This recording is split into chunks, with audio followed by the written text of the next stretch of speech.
Good morning students. मैं Ashutosh Gupta, assistant professor department of biotechnology, Pentium point technical college Rewa.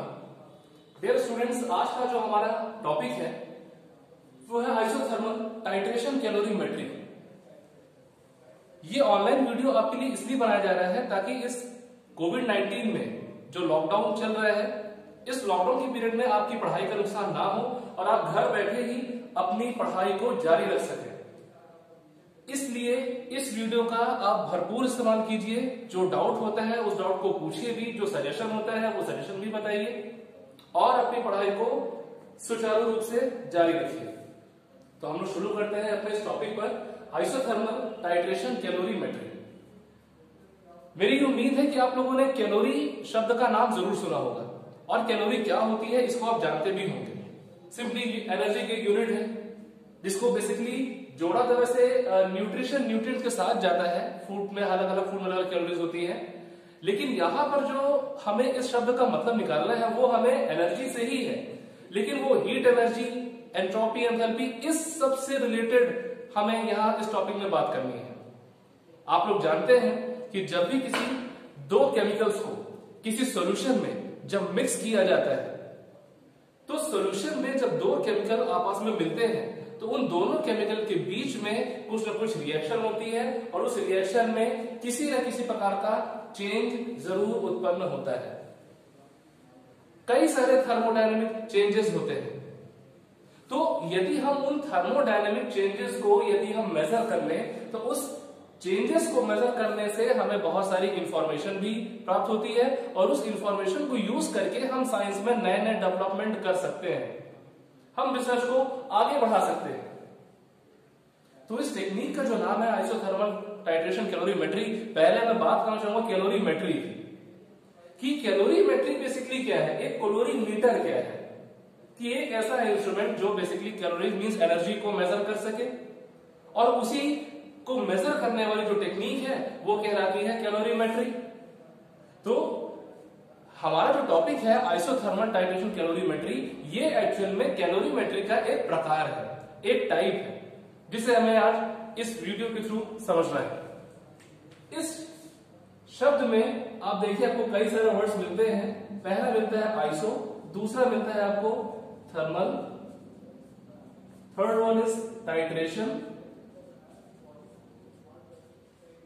और last आपको मिलता है कैलोरीमेट्री। जैसा कि आइसो का मतलब होता है, आइसो का मतलब है सेम, एक जैसा।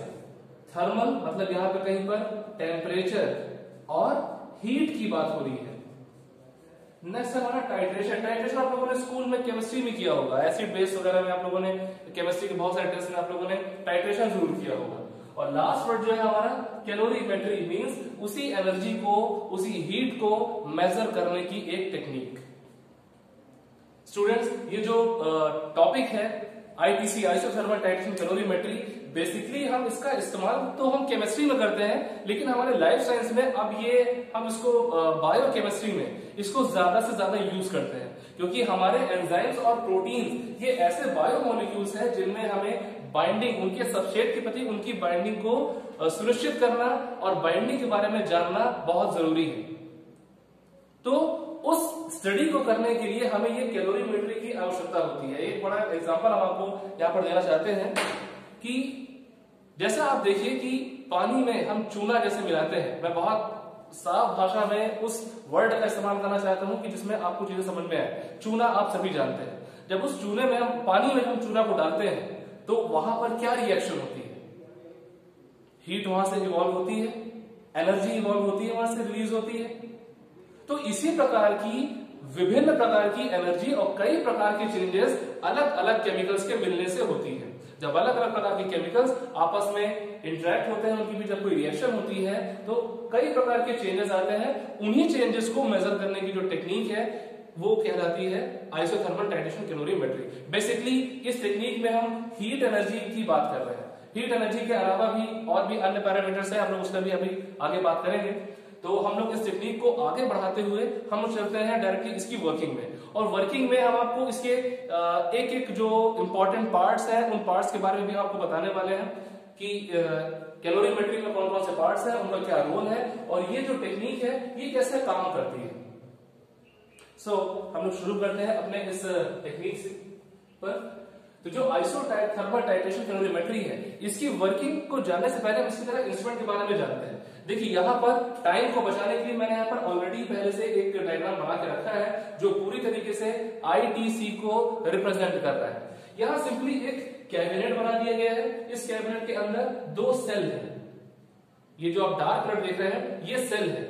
सेल करने का यहाँ पे मतलब ये है कि जैसा आप लोगों ने स्पेक्ट्रोफोटोमीटर में देखा होगा कि सैंपल को रखने के लिए हम ग्लास या क्वार्ट्ज की क्यूबेट यूज करते हैं।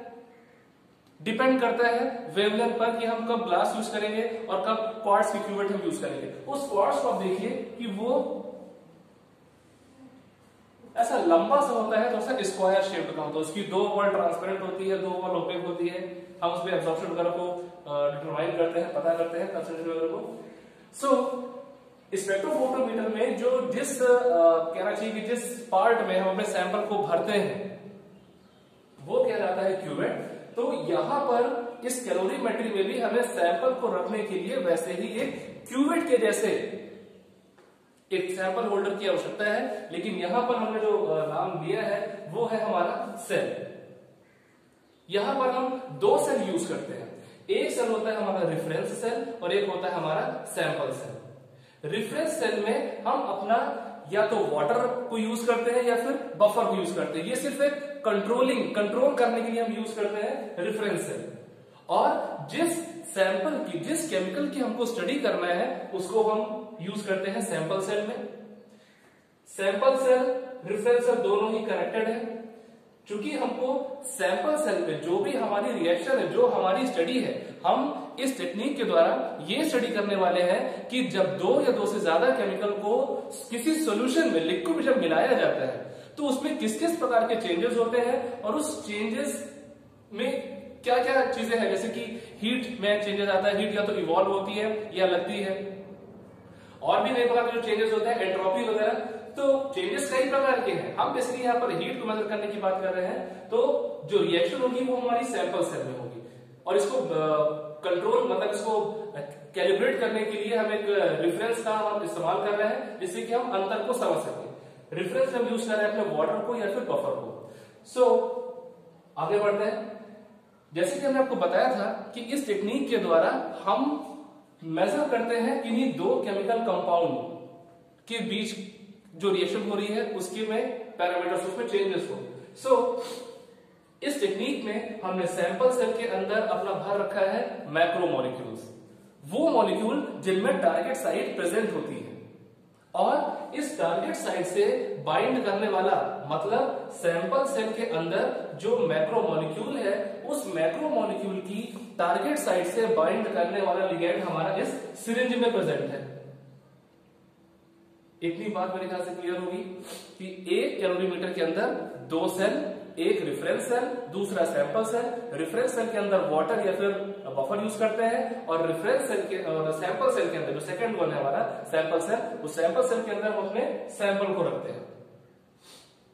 तो इस सैंपल के सेल के अंदर हमारा जो 2 कंपोनेंट है, क्योंकि रिएक्शन होने के लिए 2 का होना जरूरी है, तो उनमें से एक कंपोनेंट जहां पर हमारा जो मैक्रोमोलिक्यूल लिया, मैक्रोमोलिक्यूल में हमने प्रोटीन की बात की है, प्रोटीन। तो हमने उस मैक्रोमोलिक्यूल को, उस प्रोटीन को हमने सैंपल सेल में रख दिया है और इस मैक्रोमोलिक्यूल की बाइंडिंग साइट से बाइंड करने वाला जो लिगैंड है हमने उसको इस सिरिंज में भर रखा है।